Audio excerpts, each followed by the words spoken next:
Europe is going bonkers for bunkers right now. I'm going to be selling hundreds of thousands of them to the Ukrainian government, and they will dispense them to the civilians. I've been to the northern front. I got down in the trenches with the soldiers.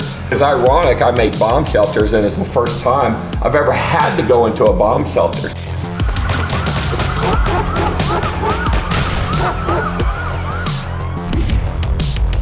Hi folks, Canadian Prepper here. All right guys, Ron surprised me today by stopping by. He's on his way to Ukraine to help out in the war effort there on the Ukrainian side. You're not on the Russian side, are you? Hell no. No? Okay, Heck so no. he's fighting on the Ukrainian side. So tell us a bit about what your adventure is going to entail, and why the hell are you going to the Battle of Kherson right now? First of all, I'm not fighting, okay? I'm there supporting the guy. So this is my second time there in a month. My first time, I took 2 giant boxes and I took 250 tourniquets, because the Chinese tourniquets they were putting on these guys when they get shot in the arm or the leg, they were just bleeding out. They were dying. Yeah. The guys in Kiev have been contacting me about they want bomb shelters, okay, because they're living in a World War II type situation where they've got bombs falling out of the skies like all the time.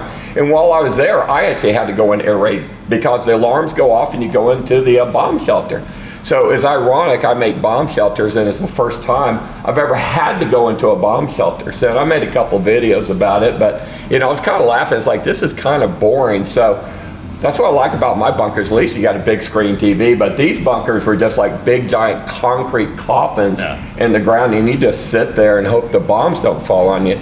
But I've been taking tourniquets and supplies because I have a battalion I support, and I was basically being accepted to spend a couple days with a HIMARS battalion, which is the artillery and a battalion. So they were going to allow me to come over there on like a press pass and spend a few days with them in the trenches to see what life was like, so I could actually see what these guys need.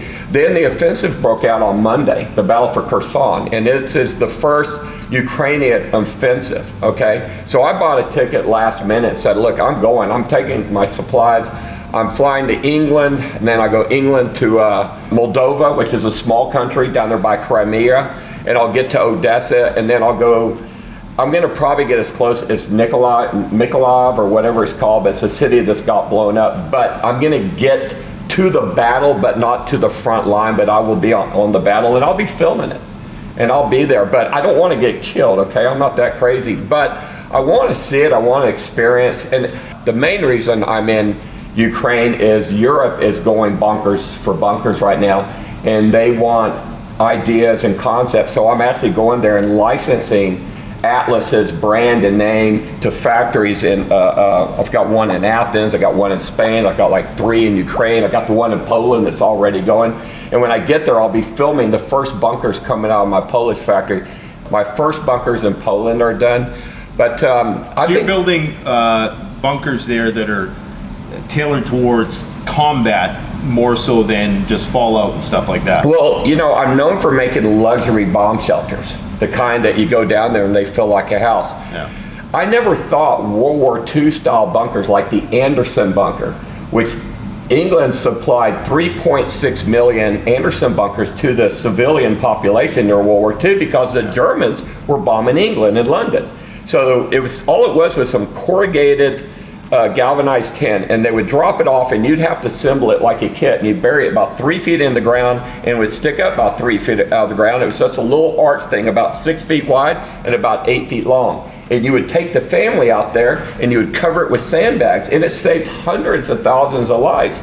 So when they contacted me and said, hey, what kind of bunkers do you have for us? I'm like, you know, you're experiencing not what I really am designed for. I'm designed for like nuclear fallout, biological attacks, chemical attacks, and they're going through air raids and bombs falling out of the sky.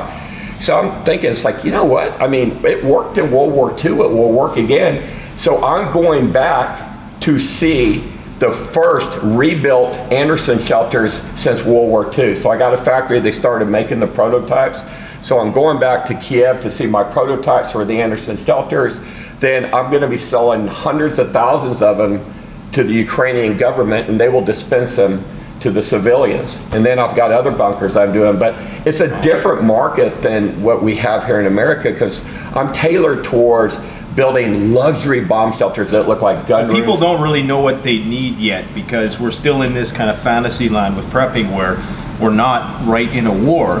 So until you're in a war, you don't realize, okay, what I need is concrete surrounding me to prevent the shrapnel from hitting me, right? And it's important to know, maybe before we go any further, that there has been a warning issued by the U.S. government for people not to travel. I'm the only American in the country. You're going to be the only guy there. I guess it's a good guy to have there. Well, I was the only American. They warned the U.S. All U.S. civilians get out of Ukraine about 4 or 5 weeks ago. And so I went in 2 weeks after they said everybody get out. So when I was there, I was the only American I saw in the whole country. Yeah. I mean, I would stay at a hotel that has 300 bedrooms, and there would be only like 6 rooms rented because there's just nobody there. And that's the thing about Kiev. When you get to the city of Kiev itself, and I've been doing videos about my visits to Kiev and to Lviv and all the battle sites. I've seen it all. I've been to the northern front. I got down in the trenches with the soldiers. They let me hold the machine guns. They didn't let me film down there because they don't want the metadata to know where they might drop bombs in, but they said just no filming. But no, I got down in the trenches with the soldiers, and because I brought all this stuff and I'm supporting a battalion or a squad, the coolest thing is when I left, they gave me this flag. It says from the defenders of Donbass, and they all signed it. You're building some bunkers for the Ukrainian government. Maybe you'll be able to get a bit of a profile pic with old Zelensky. I hope to meet him, but the government hasn't ordered any bunkers from me yet. Right now, it's all in the private sector. But the private sector will sell to the government. So they're not contacting me directly. But so you say you're doing a lot of work with surrounding European countries. So what do you think that's all about? Because I know there's a lot of people in Europe, especially in the Baltic states and regions surrounding Ukraine, who are a little bit concerned that this war may spread over. What is your analysis of that situation? Well, I get calls from Lithuania, Estonia, Finland. I mean, you name a country, they're concerned because there's a chance Ukraine can lose. And I'm telling you, they don't need our small weapons. They don't need our guns. They don't need our ammunition. They need the big weapons. And I have never met a group of people in my life that are so proud, and they're at war, but they still have a smile on their face. If you ask 100 Ukrainians, will we win the war? 97% will say, yes, we will. So they're very happy people. They're wonderful people. They're friendly. I have really come to like these Ukrainian people. And the weird thing is, when I put out my videos, there must be some Russian bots out there because they're like, oh, those are Nazis and anti-this and anti-that. And I'm like, until you go there, don't say that. You can see I rode the subway, which was 350 feet underground. It was just an incredible experience. So yeah, I'm going back for more. You know, I know you're not like a war commentator or anything like that, but don't you think that if they are successful in that this has the potential then to escalate into a broader war, which might involve the use of nuclear weapons? Because the Russians are saying either we win or we use nuclear weapons. Like that's an explicit statement by Russian state-sponsored media. So, you know, I mean, there has to be some kind of awareness of that, right? That, you know, while you might want the Ukrainians to successfully recapture this territory, don't you think it could potentially intensify the, you know, outcomes? Who knows? Who knows? But I from what I've seen, Ukrainians are stubborn. Russians are stubborn. It's like a stalemate. Two bulls, or two rams, they're butting heads. And I don't know what will stop it. But you know what defeated Napoleon? You know what defeated Germany? And what could defeat Ukraine? Winter. So winter is coming up, and it's getting ready to get really slushy and muddy within the next month. So I'm going now. I'm going to do my business. We're going to get things going. But I just don't see this war ending anytime soon. But we need to continue to support them with the big weapons because they have the will to fight, and there's plenty of them that will fight. And I mean, I hope they win. I wish there wasn't a war. I wish there was no wars. You know, I would give up my whole business tomorrow and everything I've done just so that we could have peace on earth. But you know and I know that that's not going to happen, and the world is becoming a more dangerous place.